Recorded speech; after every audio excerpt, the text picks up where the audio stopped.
Assalamualaikum warahmatullahi wabarakatuh. Alhamdulillahi rabbil alamin wassalatu wassalamu ala asyrafil anbiya'i wal mursalin wa ala alihi wa sahbihi ajma'in. Allahumma salli wa sallim ala nabiyyina Muhammad wa ala alihi wa sahbihi wa man tabi'ahum bi ihsanin ila yaumiddin. Amma ba'd. Muslimin dan muslimat rahimani wa rahimakumullah. Syukur kita tidak terhingga kepada Allah. Okay, kita dapat bertemu sekali lagi sesi ulang kaji surah yang ke-29. Jadi ini adalah sesi yang siri yang ke-29. Kita akan membincangkan tentang surah Al-Ankabut. Okey. Surah Al-Ankabut, kalau kita rujuk susunan itu di dalam Al-Quran, adalah surah yang ke-29. Ini kita sudah sedia maklum. Okey, surah Al-Ankabut ni adalah surah yang mengandungi 69 ayat. 69 ayat yang mana kesemua ada 69 ayat. Okay, surah Al-Ankabut ni surah yang berada pada 2 juzuk. Okay, sebahagian besar surah Al-Ankabut ia berada pada juzuk yang ke-20, iaitu bermula ayat nombor 1 sehingga ayat nombor 85. Jadi baki ayat selebihnya surah Al-Ankabut ia berada pada juzuk yang ke-21. Jadi insya-Allah moga-moga dengan Allah mempermudahkan sesi ulang kaji kita ni, selesai kita surah Al-Ankabut, kita dah memasuki juzuk yang ke-21. Okay. Sebelum kita bincangkan tentang justifikasi penamaan surah itu sebagai Al-Ankabut, laba-laba, ingin saya terangkan bahawa surah Al-Ankabut ini adalah surah di antara surah yang akhir diturunkan kepada Nabi SAW semasa Nabi berada di Makkahul Mukarramah. Maknanya surah Al-Ankabut ini adalah merupakan surah yang Nabi berada pada fasa-fasa terakhir Nabi nak kena keluar berhijrah. Kita pun tahu kenapa orang Islam kena keluar berhijrah, kenapa mereka terpaksa tinggalkan kampung halaman, tinggalkan harta benda mereka, kerana mereka diseksa, mereka diancam untuk dibunuh, jadi mereka perlu berhijrah. Jadi sebelum mereka keluar berhijrah, setelah mereka mengalami pelbagai perkara, diboikot 3 tahun, ada yang diseksa, lepas tu Allah Ta'ala ni turunkanlah surah Al-Ankabut, iaitu surah yang memberikan satu motivasi yang sangat tinggi nak menyuntik semangat orang beriman ni. Maka Allah menurunkan surah Al-Ankabut. Tuan-tuan kena faham suasana penurunan surah Al-Ankabut. Saya telah sebutkan tadi pada peringkat awal. Okey, tetapi apa berkaitan dengan laba-laba? Sebab Al-Ankabut ni bermaksud laba-laba. Apa berkaitan laba-laba dengan memberikan semangat, motivasi kepada orang Islam yang nak kena keluar berhijrah untuk mereka meneruskan keislaman mereka ni? Okay, kita akan kupas insya-Allah setelah kita memahami tujuan surah Al-Ankabut. Okey, waktu kita bincang tujuan surah Al-Ankabut nanti, kita akan linkkan dengan laba-laba, lepas tu kita akan kaitkan dengan konteks semasa surah Al-Ankabut ini diturunkan, dan kita akan linkkan balik nanti dengan surah Al-Qasas. cantik surah-surah ini disusun di dalam Al-Quranul Karim. InsyaAllah kalau ada ruang nanti, mungkin kita dah selesai bincangkan ulang kaji surah, kita akan tunjukkan perkaitan susunan 114 surah di dalam Al-Quran. Maksudnya kita akan belajar tentang kenapa Allah letakkan dulu surah Al-Qasas, kemudian disusun pula surah Al-Ankabut. Itu insya-Allah, itu di antara modul yang kita akan buat insya-Allah. Doakan semoga Allah melapangkan urusan kita. Kita ada niat yang baik ni, Allah Ta'ala akan berikan kita kebaikan tu. Tuan-tuan, kita lanjutkan ya. Okey. Al-Ankabut ni, kita kena dapatkan ayat yang keberapa dalam surah Al-Ankabut yang berjumlah ayatnya tadi berapa? Ada berapa ayat? Ada 69 ayat. Itu dalam ayat yang mana Allah dia menyebut kalimah Al-Ankabut, laba-laba. Okey. Pasal laba-laba ni sebenarnya bukan, tuan-tuan jangan duk ingat cerita Spiderman tu. Kalau tuan-tuan terpedaya dengan cerita Spiderman tu, tuan-tuan akan nampak laba-laba tu hebatlah kan, betul tak? Spiderman. Oh, laba-laba ni menjadi penyelamat kepada orang-orang yang zalim. Tetapi Al-Quran tidak membawa watak laba-laba macam Spiderman. Tetapi laba-laba yang Allah nak cerita kepada kita ni adalah laba-laba yang lemah. Bukan watak kuat sebenarnya. Kenapa? Jadi kita kena cari ayat yang keberapa yang dia menyebut tentang Al-Ankabut ni. Jadi kita jumpa penyebutan Al-Ankabut ketika mana ayat yang ke-41. Jadi kena baca dulu ayat nombor 41, baru kita akan tahu apa yang Tuhan nak kita ambil perhatian tentang labah-labah tu. Jadi kita pun bacalah ayat nombor 41 surah Al-Ankabut.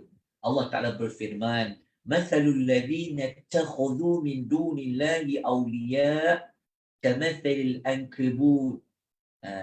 Kamathalil ankabut ittakhadhat baita wa inna awhanal buyuti labaitul ankabut law kanu ya'malun.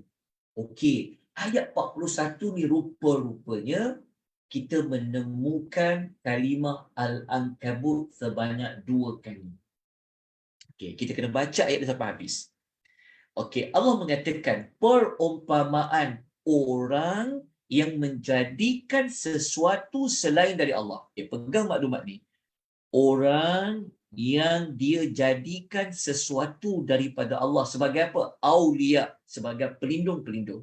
Okey, tuan-tuan, ini ungkapan potongan ayat yang sangat penting ni kerana ia akan memberikan kita isyarat kepada surah Al-Ankabut nak bincang tentang apa. Dan tuan-tuan akan dapat kaitkan nanti tentang pengenalan latar belakang surah Al-Ankabut yang saya sebut tadi tu. Jadi Allah kata perumpamaan orang yang ambil Tuhan lain selain Allah, yang mereka berfikir ada makhluk lain yang boleh membagikan perlindungan selain Allah, maka Allah Ta'ala kata orang itu seperti mana laba-laba yang dia membuat sarang. Okey, laba-laba dia buat rumah dia, dia buat sarang dia, dan Allah kata sesungguhnya sarang rumah yang paling rapuh adalah sarang laba-laba kalau mereka mengetahui. Tuan faham tak maksud dia? Maksudnya sudut laba-laba dalam Quran bukan sudut ada kuasa laba-laba tu. Allah Ta'ala sebenarnya Allah Ta'ala nak kata, Tuhan nak kata, tengok laba-laba tu dia buat sarang dia. Kuat ke sarang dia tu? Rumah dia tu kuat ke? Jadi Tuhan kata, orang yang Allah nak kata macam laba-laba, dia buat rumah dia sebagai pelindung untuk dia. Tetapi sarang dia buat tu lemah. Macam kita jumpa sarang laba, senangnya kena buang kan? Tepih je. Jatuhlah, runtuhlah sarang laba-laba tu. Okey, itulah justifikasi kepada nama surah laba-laba. Okey, dapat ya? Tuan kena ambil kepada laba-laba buat sarang, buat rumah. Kita buat rumah. Kita duduk dalam rumah nak dapat perlindungan daripada panas, daripada hujan. So laba-laba ni macam tu juga. Tetapi sarang laba-laba ni tak kuat. Sangat rapuh. Okey, apa perkaitan perumpamaan laba-laba buat sarang ni dengan orang yang jadikan makhluk lain sebagai tuan, sebagai pelindung? Ayat nombor 51, 41 tu. Dia mudah je nak faham. Sebenarnya Tuhan nak kata, tak ada siapa yang boleh memberikan perlindungan kepada kamu, melainkan Allah je. Kalau kamu minta tolong dekat dewa-dewa, minta tolong dekat penjaga gunung ke, penjaga pokok ke, apalah macam-macam lah kan. Sebenarnya, yang kau anggap benda-benda tu boleh beri perlindungan, tak pun, kata Allah, alah, tak ada kuasa langsung, berkata Tuhan. Umpama laba-laba buat sarang. Okay, boleh faham tak? Okey. Tuan-tuan kena ambil ayat 41 ni menjadi kepada intisari utama nak mengkaitkan dengan konteks perbincangan surah Al-Ankabut. Okey, kalau dah jelas tuan-tuan puan, kita kena lanjutkan kepada membincangkan tujuan surah bagi Al-Ankabut. Okey, untuk dapatkan penerangan nama surah tadi dah selesai. Okey, di mana sumber ayat ada ungkap kalimah Al-Ankabut pun dah selesai dekat nombor 41. Jadi sekarang kita nak bincangkan apa tujuan surah Al-Ankabut ini Allah Ta'ala turunkan kepada Nabi di saat-saat orang Islam diseksa, diancam untuk dibunuh, diugut mereka. Maka Allah turunkan surah Al-Ankabut. Maknanya Tuhan nak cakap. Tengok dekat tujuan surah Al-Ankabut. Tujuan surah Al-Ankabut ni apa? Sebenarnya surah yang mengajak kepada teruskan beriman. Jangan takut untuk beriman. Jangan takut, jangan gentar untuk memilih beriman. Okey. Lepas tu, mengajak kepada keteguhan iman, terutama di saat iman kita itu diuji. Iman kita diberi ujian oleh Tuhan. Tuan-tuan, sanggup tak kalau macam kita, sanggup tak nak jaga, contohnya ada orang kata, kalau awak terus memeluk Islam, kami akan buang kerja awak, contoh. Sanggup tak kita? Nak pilih kerja ke nak pilih agama? Ataupun dia kata, kalau awak terus memilih Islam, kami akan buang, kami akan rejam awak, kami akan seksa. Sanggup tak kita agak-agak? Adakah kita akan memilih untuk terus bekerja demi agama kita tergadai, ataupun kita kata biarlah aku hidup tapi aku tak nak pertahankan keislaman? Itulah yang dialami oleh orang Islam semasa dekat Mekah. Justru itu, untuk bagi semangat kepada mereka, Allah turunkan surah Al-Ankabut. Maknanya surah Al-Ankabut ni surah yang Allah Ta'ala nak cakap kepada orang beriman apa? Sabar. Teruskan beriman. Jangan gentar dengan orang-orang yang ugut kamu, yang nak ugut bunuh pada kamu tu. Maka Allah Ta'ala kata, kamu tengoklah orang yang tak beriman tu, mereka ingat mereka kuat. Mereka ingat mereka ni hebat. Sebab apa? Sebab Tuhan kata mereka itu telah mengadakan Tuhan lain selain Allah. Kamu ni orang Islam, kamu menganggap Allah tu Tuhan pelindung kamu. Nampak tak perkaitan dengan Al-Ankabut laba-laba tadi? Orang kafir Quraisy yang siksa orang Islam, yang mengancam, mengugut orang Islam, macam Bilal pernah kena, betul tak? Macam keluarga Ammar bin Yasir pernah kena, betul tak? Jadi Allah turun ke surah Al-Ankabut, sebenarnya Allah nak kata apa? Di saat sama kamu ditekan ni, kamu ditekan kuat-kuat agama kamu ni, kamu berlindunglah kepada Allah. Jadi, surah sebelumnya, ingat tak surah Al-Qasas? Maknanya seolah-olahnya Tuhan nak kata, Dalam surah Qasas tu, kita belajar sebelum ni, Tuhan bawa contoh kisah sebelum ini. Macam mana Allah jaga Musa tu. Jadi, apabila masuk surah Al-Ankabut, Tuhan bawa contoh real. Real Allah Ta'ala kata, kalau kamu diuji, seperti mana kamu sekarang diuji oleh dengan kafir musyrikin, kan? Maka kamu ingat balik kisah Musa dekat surah Qasas tu. Lepas tu, dalam masa yang sama, surah Al-Ankabut ni surah yang menyebut tentang sewaktu kamu menghadapi ujian ni. Kalau kita perlu Islam, orang tak ganggu Islam kita macam kita ni, kita tak rasalah terancam sebab memang Malaysia ni dalam perlembagaan agama Islam tu agama rasmi. Cuba kita bayangkan. Kalau orang yang duduk di negara China, yang duduk di negara India, contoh, yang mereka tak boleh menzahirkan keislaman mereka. Jadi cara dia nak kuat tu, dia kena baca surat Al-Ankabut. Jangan bimbang. Kerana kita ada Tuhan yang sebenar-benarnya memberikan perlindungan. Bukan seperti pihak musuh yang berlindung kepada selain daripada Tuhan. Umpama labah-labah yang buat sarang dia. Syarat itu jelas. Tujuan surat Al-Ankabut.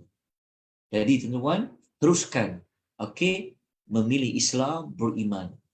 Okey, terutama di saat-saat kita menerima cubaan, menerima ujian. Okey. Selesailah tujuan surah Al-Ankabut. Tetapi untuk memantapkan lagi perbincangan tujuan surah, maka saya nak tunjukkan beberapa keunikan ayat surah Al-Ankabut yang menunjukkan perbincangan kita surah Al-Ankabut ini adalah tentang ujian, cubaan. Tentang apa? Tentang keimanan lah, itu yang paling utama sekali. Okey, mari kita tengok. Okey, dalam surah Al-Ankabut ni, tuan-tuan akan menemukan ada tiga ayat dalam surah Al-Ankabut yang ia mengungkapkan tentang kalimah al-fitnah, iaitu ujian. Ujian. Kalimah fatanun, fatana.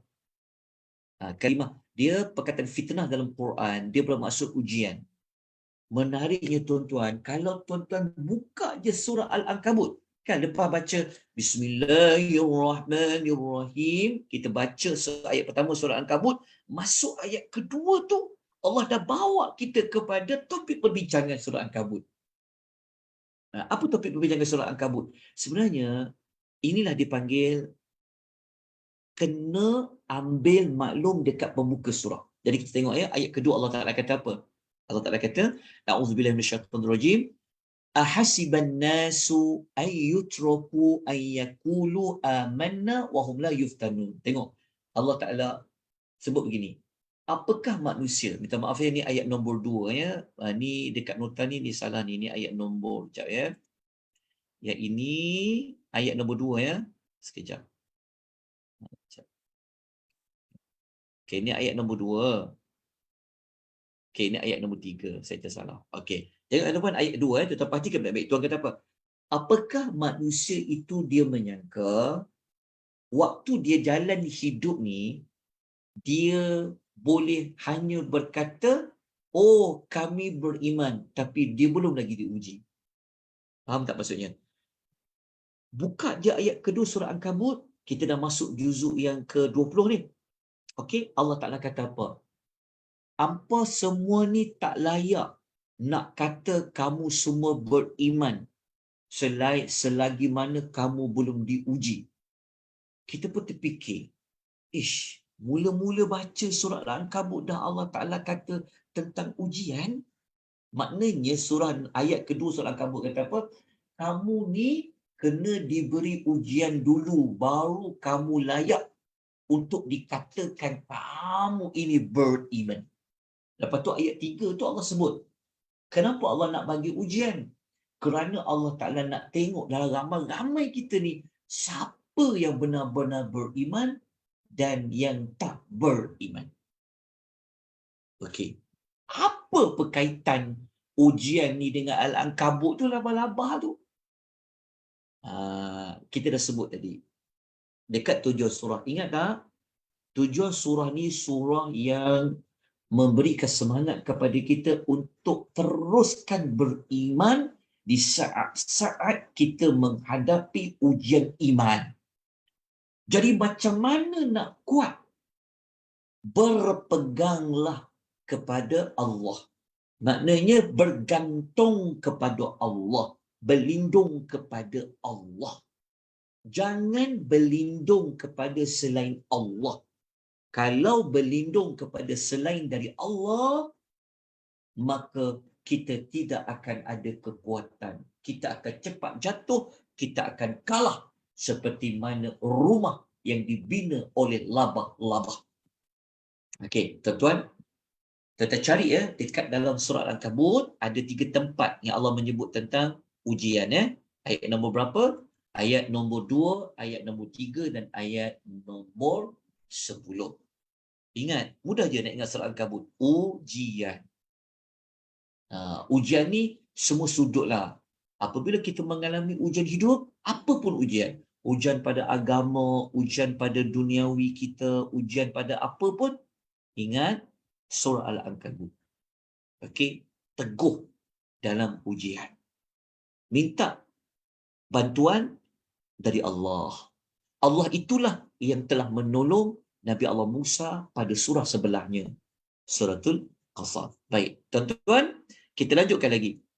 Okey, dalam surah Al-Ankabut ada 7 jenis ujian.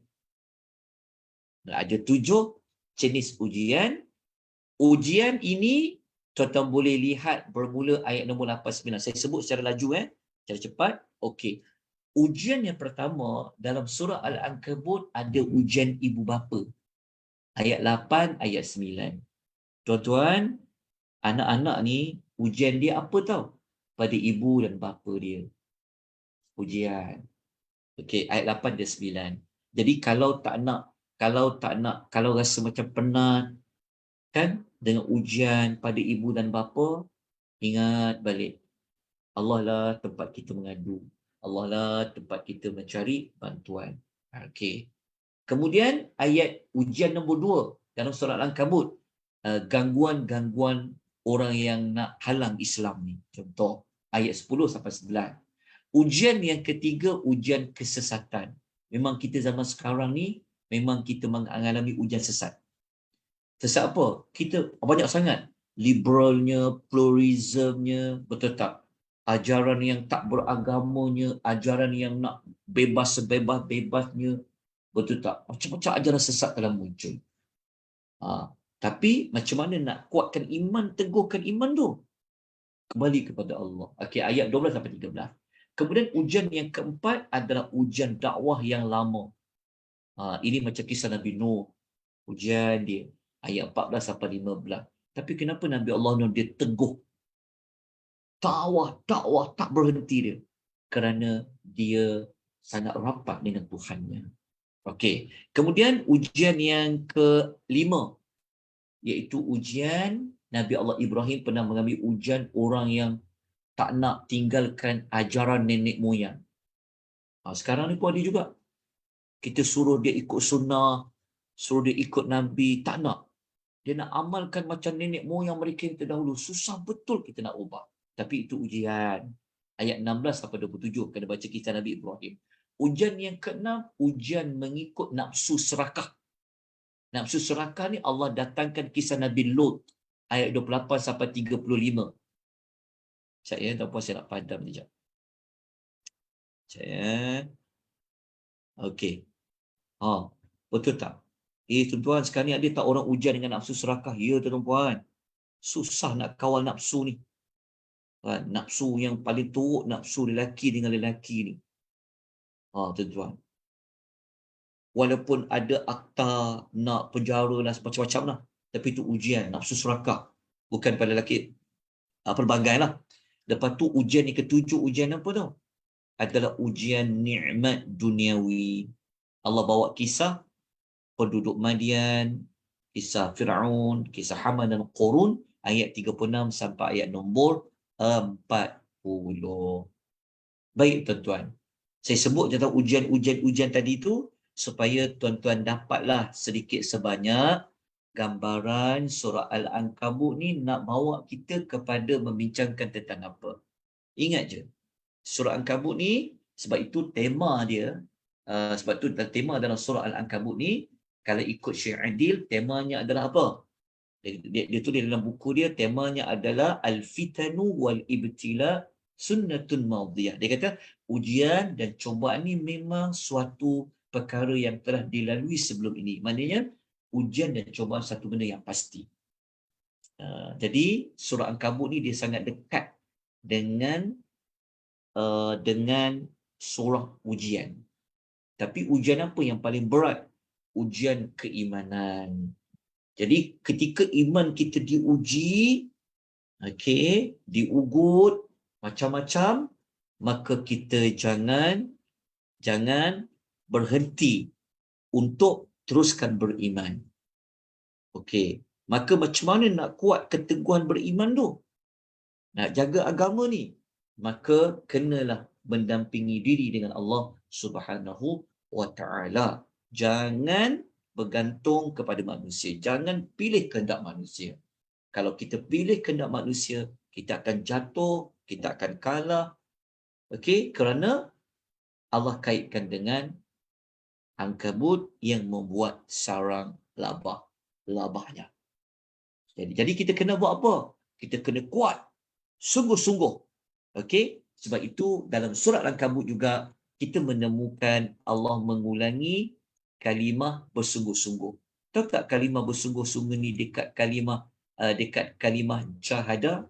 Dia ada kalimah macam kalimah yang menggunakan huruf jim hadat. Jadi kita kata jihad, juhud. Jadi dalam surah Al-Ankabut ni di antara surah yang kedua lah, yang terbanyak yang ada mengulangi perkataan jahada, iaitu bersungguh-sungguh.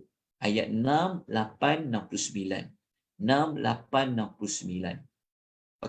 Kenapa surah Al-Ankabut ni dia nak ulang banyak tentang bersungguh-sungguh, iltizam ni? Kerana ia dikaitkan dengan ujian. Jadi kena ada kuat tekad. Moga-moga tuan-tuan dan puan kita lalui juzuk yang ke-20 dan dah masuk pun juzuk yang 21, iman kita semakin bertambah-tambah. Kalau kita masuk surah yang Al-Qasas tadi, kita rasa diri kita bertuhan, ya. Maka masuk surah Al-Ankabut pula Allah bagi contoh yang hakiki kalau berlaku dalam hidup kita, ujian keimanan. Baik, tuan-tuan dan puan, itu saja tuan-tuan dan puan yang dapat saya dan kita semua membuat sesi ulang kaji. Ada sebarang persoalan ke, pertanyaan ke? Ada soalan tak? Moga-moga jelas dan boleh faham sesi ulang kaji surah Al-Ankabut. Alhamdulillah jelas, Ustaz. Ada pertanyaan tak tadi, ya? Tadi ada Ustaz Asyaf tanya tapi Ustaz dah jawab dah. Apa tu? Yang tentang ujian tu termasuk akidah dan akhlak ke? Ujian tu. Ya, semua sekali. Semua sekali. Ujian tu dia semua sekali lah. Ustaz? Ya. Yang senarai ujian tu dia ikut ranking ke macam mana? Tak. Senarai ujian tadi sekejap. Dia ikut ranking ke tak? Sekejap, ya. Yang bukan. Bukan. Dia kejap, ya. Okey. Kalau ikutkan tadi, ayat tadi dia pasal ujian ibu bapa kan? Betul kan? Okey. Yang betul. itu saya wallahu ta'ala a'lam, tapi begitulah susunannya. Sebab kalau ujian sesat ni sudah pasti ia lebih berat daripada ujian ibu bapa. Tapi mungkin ada ibu bapa membawa kepada kesesatan. Jadi kita kena tengoklah ayat yang telah pun disenaraikan. Sebab waktu surah ni turun kan surah yang akhir-akhir mereka nak kena hijrah. Jadi antara faktor menyebabkan ada orang tak nak hijrah, mungkin dia tak sanggup tinggalkan ibu ayah dia ke, Mungkin pengaruh daripada ibu dan bapanya yang tak beriman, tak bagi dia keluar berhijrah. Macam kisah ada seorang ibu tu, dia ugut anak dia tak nak makan, biar dia mati. Selagi anak dia tak nak patah balik kepada agama dia yang lama, mak dia tak nak makan. Tu ujian juga tu. Pada ibu bapa ada kaitan dengan aqidah. Wallahu ta'ala a'lam. Okey. Kita akan tengok ayat nombor 8 ke 9 tu. Okey, ada apa-apa pertanyaan tentang perempuan yang lain? Adakah? Di FB semua dah tak ada Ustaz. Okey, kalau tiada, kita berhenti dengan kadar ini. Moga-moga dapatlah sedikit sebanyak mengikuti perbincangan sesi ulang kaji kita pada pagi ini. Semoga kita dapat lalui Ramadan kita yang akan datang dengan penuh rasa keimanan dan dengan penuh rasa mengharapkan ganjaran pahala dari Allah SWT. Semoga tadarus kita, tilawatul Quran kita pada bulan Ramadan ini dapat dilakukan dengan penuh bermakna. Ya, sebab sebelum kita memasuki bacaan ayat, kita telah pun membuat ulang kaji nama surah, tujuan surah. Moga-moga ia dapat menambahkan lagi gandaan pahala. Sebab membaca Al-Quran bersama dengan kefahaman, Allah akan memberikan pahala yang sangat besar.